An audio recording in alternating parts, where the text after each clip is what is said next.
Welcome back to Arcanex. So നിങ്ങൾ കാത്തിരുന്ന +1-ന്റെയും അതേപോലെ +2-ന്റെയും മോഡൽ എക്സാം ടൈം ടേബിൾ വന്നിരിക്കുകയാണ് മക്കളെ. നമ്മള്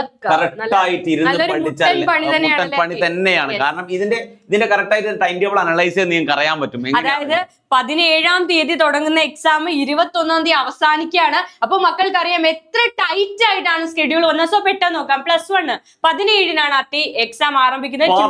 ഇംഗ്ലീഷ് ആണ്. 18-ാം തീയതി തൊട്ടടുത്ത ദിവസം കെമിസ്ട്രിയുടെ എക്സാം ആണ് നടക്കുക. 19-ാം തീയതി മാത്സ്. അതായത് 18-ന് കെമിസ്ട്രി കമ്പാരിറ്റീവ്ലി ടഫ് ആണ്. കഴിഞ്ഞ വർഷങ്ങളൊക്കെ +1 ആയാലും അതുപോലെ തന്നെ ഇംഗ്ലീഷ് ആയാലും കമ്പാരിറ്റീവ്ലി ടഫ് തന്നെയാണ്. അത്യാവശ്യം നഷ്ടപ്പെടുന്ന ഒരു സബ്ജക്ട് ആണ്.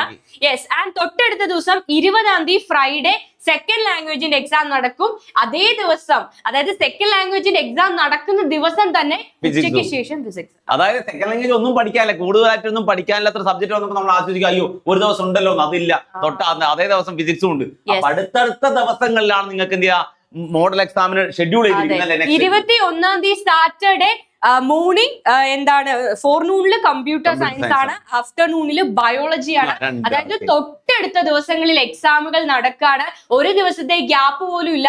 ഒരേ ദിവസം തന്നെ ഒന്നിലധികം എക്സാം. അതായത് ചാപ്റ്റേഴ്സ് ഒന്ന് വായിച്ചു നോക്കാനുള്ള സമയം പോലും ഇതിനിടയിൽ നിങ്ങൾക്ക് തന്നിട്ടില്ല എന്നുള്ള ഒരു വസ്തുതയുണ്ട്. മോഡൽ എക്സാം എന്ന് പറഞ്ഞാൽ നമ്മളൊന്ന് പഠിച്ചിട്ട് നമ്മളെ ഇംപ്രൂവ്മെന്റ് നോക്കാൻ എല്ലാ ചാപ്റ്റേഴ്സും എഴുതുകയാണ്. ഇനി +2 നോക്കാം. +2-ന് 17-ന് തന്നെയാണ് എക്സാം സ്റ്റാർട്ട് ചെയ്യുന്നത്. ഫോർനൂൺ ആണ് മോർണിംഗ് സെഷനിൽ ഇംഗ്ലീഷിന്റെ എക്സാം. തൊട്ടടുത്ത ദിവസം മോർണിംഗ് കെമിസ്ട്രി. അത് സെയിം ടൈം ടേബിൾ തന്നെ റിപ്പീറ്റ്. +1-ഉം +2 ആയാലും സെയിം ടൈം ടേബിൾ തന്നെയാണ്. ഡേറ്റിൽ വലിയ മാറ്റങ്ങളൊന്നുമില്ല. ചെറിയ മാറ്റങ്ങളേ ഉള്ളൂ. ആഫ്റ്റർനൂൺ ആയി എന്ന് മാത്രമേ ഉള്ളൂ. ചില എക്സാമുകൾ നടക്കുന്നത് മോർണിംഗിലാണ്, ചില എക്സാമുകൾ ആഫ്റ്റർനൂൺ ആണ് നടക്കുന്നത്.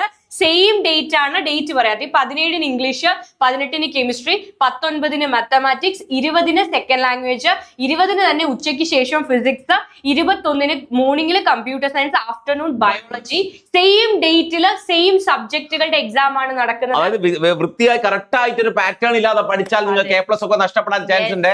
മോഡൽ എക്സാമിന് കിട്ടിയ മെയിൻ എക്സാം. അത് മാത്രമല്ല, നിങ്ങളുടെ പ്രാക്ടിക്കൽ കഴിയുന്നത് ചിലപ്പോൾ ഇതിന് ഒരാഴ്ച മുന്നേ ആയിരിക്കും. 22-ന് തുടങ്ങിയാൽ പല സ്കൂളുകളിലും അവസാനിക്കുക മോഡൽ എക്സാം തുടങ്ങുന്നതിന് ഒരു 1 വീക്ക് ഒന്നും ഉണ്ടാവില്ല എന്ന് എനിക്ക് തോന്നുന്നു. ഒരു 3 ദിവസം മുൻപേ തന്നെയാണ് എന്ത് ചെയ്യാ 3 ദിവസം ഇതിനിടയിൽ ഗ്യാപ്പ് കിട്ടും. ഇപ്പൊ തന്നെ എന്തിനും പഠിച്ചു തുടങ്ങാം. മോഡലിന് കൃത്യമായ ടൈം ടേബിളോട് കൂടി പഠിക്കാൻ നമ്മുടെ ക്രാഷ് പ്രോഗ്രാം. ഇനി ഒന്നും പഠിച്ചു തുടങ്ങാത്തവർക്ക് നമ്മുടെ ബോർഡ് എക്സാം ക്രാഷ് പ്രോഗ്രാമിന്റെ ഡെയിലി ലൈവ് ക്ലാസ്സുകളും എല്ലാ റെക്കോർഡഡ് ക്ലാസ് എല്ലാ 5 വർഷത്തെ PYQ വരെ ഡിസ്കസ് ചെയ്തുകൊണ്ട് നിങ്ങൾക്ക് എന്ത് ചെയ്യാം നമ്മുടെ ബോർഡ് എക്സാം ക്രാഷിന് വെറും 99 rupees per സബ്ജക്ട്. അപ്പൊ നന്നായിട്ട് പഠിക്കുക, കൃത്യമായ ടൈം ടേബിളോട് കൂടി പഠിക്കുക.